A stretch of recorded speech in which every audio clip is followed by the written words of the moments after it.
Ayan. Maglilipat ako ngayon ng halaman guys doon sa baba kasi medyo mainit na. So na ano siya. Tapos ayan ang ating wawalisin guys. Ang dami. At magdidilig tayo ng halaman. Ayan. Kita niyo yan guys. Dami kong trabaho sa umaga. So pagkatapos nito guys ay tsaka tayo maglilinis sa loob ng bahay. Ito guys, oh, ang laki ng alahaw. Oh. Nakailang putol na ako nun, pero lalo siyang lumalaki. Maliit lang to siya, biglang lumaki. Ayan naman ang aking bird's nest. Ang laki na na, no? Oh. Ang laki-laki na na. At ito yung aking alagang bamboo tree. Chinese bamboo yata ito tawag nito guys. Ayan. Tinitrim ko yan kasi katulad nito, humahaba siya. Ayan. Okay. Ayan. Itong punong malaki na yan, yan yung Nara. At ito, ang aking mga orchids, guys. Dito ko na lang sila tinanong. Buhay na buhay siya. Wala na yung bulaklak. Ito naman yung pumalit. At itong puno na to, guys, ay, ano to? Guyabano.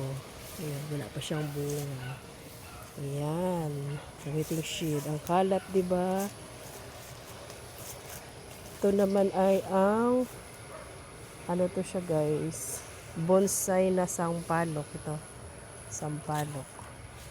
So, maraming wawalisin. So, yung iba nilipat ko na doon. Kasi nga, grabe init dito, oh. Ayan. Bayabas. Sira ng ating nasisira ang gate namin dito guys kasi yung aso kapag nag-ano yung aming asong babae yan, kaya ayan pinaglalagyan ko yung harap nun para hindi talaga sila makapasok. Umagang kay ganda, ang ganda ng mga santan guys. Ang ganda.